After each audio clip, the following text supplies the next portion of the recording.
Capítulo 95. El amor de Dios a su pueblo y el amor nupcial en los profetas.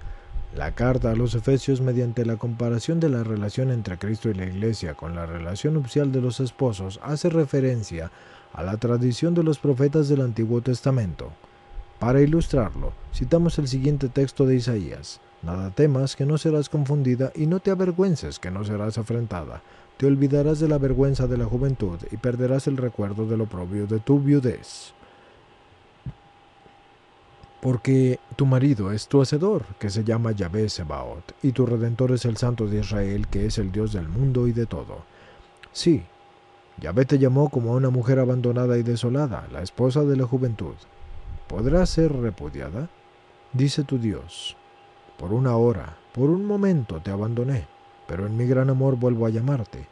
Desencadenando mi ira, oculté de ti mi rostro un momento, me alejé de ti, pero en mi eterna misericordia me apiadé de ti, dice Yahvé, tu Redentor. Será como el tiempo de Noé, en que juré que nunca más el diluvio se echaría sobre la tierra. Así juro yo ahora no volver a enojarme contra ti y no volver a reñirte. Que se muevan los montes y que tiemblen los collados, y no se apartará más de ti mi misericordia. Y mi alianza de paz será inquebrantable, dice Yahvé que te ama. Isaías 54, 4-10. El texto de Isaías no contiene en este caso los reproches hechos a Israel como a una esposa infiel que resuenan con tanta fuerza en los otros textos, especialmente de Oseas o Ezequiel. Gracias a esto, resulta más transparente el contenido esencial de la analógica Biblia y de la analogía que ésta hace en el amor de Dios Yahvé a Israel, pueblo elegido, y se expresa como el amor del hombre es el esposo a la mujer elegida para ser su mujer a través del pacto conyugal. Y de ese modo Isaías explica los acontecimientos que constituyen el curso de la historia de Israel, remontándose al misterio escondido casi en el corazón mismo de Dios. En cierto sentido nos lleva en la misma dirección en que nos llevará después de muchos siglos el autor de la carta a los Efesios, que, basándose en la redención realizada ya en Cristo, descubrirá mucho más plenamente la profundidad del mismo misterio. El texto del profeta tiene todo el colorido de la tradición y de la mentalidad de los hombres del Antiguo Testamento. El profeta, hablando en el nombre de Dios y como con sus palabras, se dirige a Israel como el esposo a la esposa que ha elegido. Estas palabras desbordan de un auténtico ardor de amor y a la vez pone de relieve todo el carácter específico tanto de la situación como de la mentalidad propias de esa época.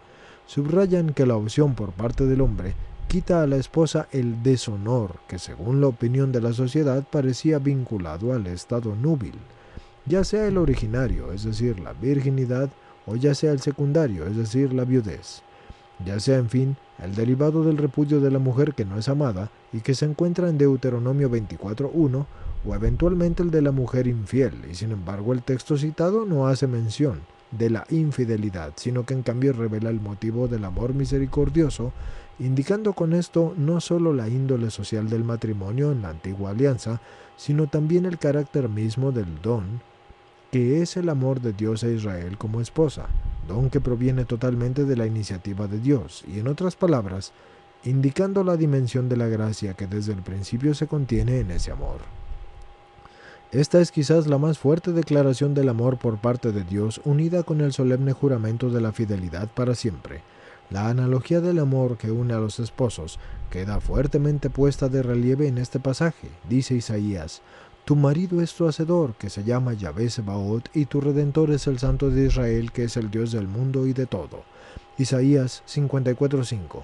Así pues, en este texto, el mismo Dios, con toda la majestad del Creador y Señor de la creación, es llamado explícitamente esposo y habla de su gran afecto que no se alejará de Israel, que es la esposa, sino que constituirá un fundamento estable de la alianza de la paz con él. Así, el motivo del amor nupcial y del matrimonio se vincula con el motivo de la alianza. Además, el Señor de los ejércitos se llama a sí mismo no solo Creador, sino también Redentor. El texto tiene un contenido teológico de una riqueza extraordinaria.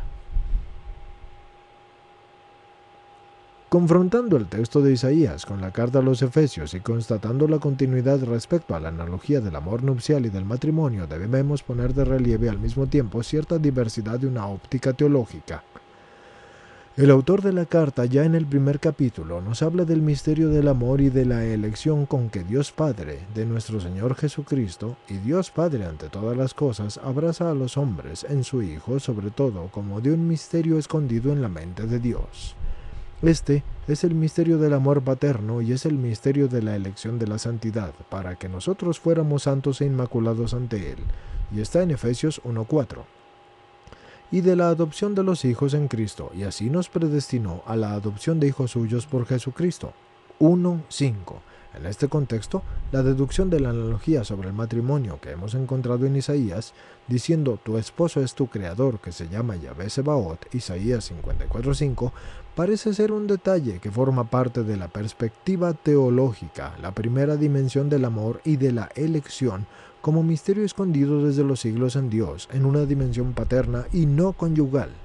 Según la carta a los Efesios, la primera nota característica de ese misterio está unida con la paternidad misma de Dios, puesta especialmente de relieve por los profetas, está en Oseas 11:1-4, Isaías 63:8-9, 64:7.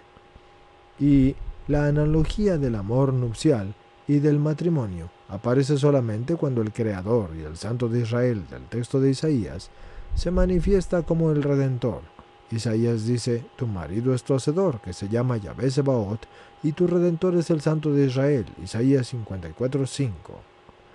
Ya en este texto es posible, en cierto sentido, leer el paralelismo entre el esposo y el Redentor, pasando a la carta a los Efesios, y debemos observar que este pensamiento está allí precisamente desarrollado en la plenitud, y se desarrolla en la plenitud la figura del Redentor, y se delinea ya en el capítulo 1 como propia de aquel que es el Hijo amado del Padre. Efesios 1:6. Amado desde la eternidad de aquel en el cual todos hemos sido amados por el Padre desde los siglos. Es el Hijo de la misma naturaleza que el Padre, en quien tenemos la redención por su sangre y la remisión de los pecados según las riquezas de su gracia. Efesios 1:7. El mismo Hijo, como Cristo, o sea, como Mesías, amó y ama a la Iglesia y se entregó por ella. Efesios 5:25.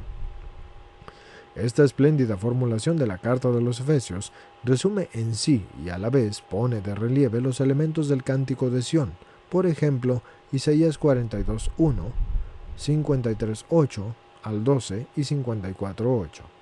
Y de esta manera la donación de sí mismo por la Iglesia equivale al cumplimiento de la obra de la redención, y de este modo el Creador y Señor de los ejércitos del texto de Isaías se convierte así en el Santo de Israel, del nuevo Israel, como Redentor. En la carta de los Efesios, la perspectiva teológica del texto profético se conserva y al mismo tiempo se profundiza y se transforma, y entran en ella nuevos momentos revelados, como el momento trinitario y cristológico, y finalmente escatológico. Así pues, San Pablo, al escribir la carta al pueblo de Dios de la nueva alianza y precisamente a la iglesia de Éfeso, no repetirá más, tu marido es tu hacedor, sino que mostrará de qué modo el Redentor, que es el Hijo primogénito y desde los siglos amado del Padre, revela simultáneamente su amor salvífico, que consiste en la entrega de sí mismo por la Iglesia como un amor nupcial con el que desposa a la Iglesia y la hace su propio cuerpo.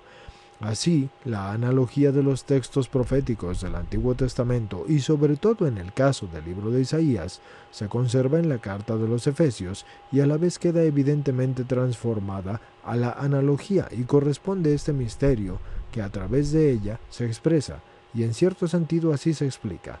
En el texto de Isaías, este misterio apenas está delineado como algo semioculto, pero en cambio en la carta de los Efesios está plenamente desvelado. Así que se entiende que sin dejar de ser un misterio, en la carta de los Efesios es explícitamente distinta a la dimensión eterna del misterio en cuanto a que está escondido en Dios, que es Padre de nuestro Señor Jesucristo, y la dimensión de su realización histórica según su dimensión cristológica y a la vez eclesiológica. La analogía del matrimonio se refiere sobre todo a la segunda dimensión. También en los profetas, es decir, en Isaías, la analogía del matrimonio se refería directamente a una dimensión histórica y estaba vinculada con la historia del pueblo elegido de la antigua alianza, con la historia de Israel. En cambio, la dimensión cristológica y eclesiológica en la realización veterotestamentaria del misterio se hallaba solo como en embrión y solo fue preanunciada. No obstante, es claro que el texto de Isaías nos ayuda a comprender mejor la carta de los Efesios y la gran analogía del amor nupcial de Cristo y de la Iglesia.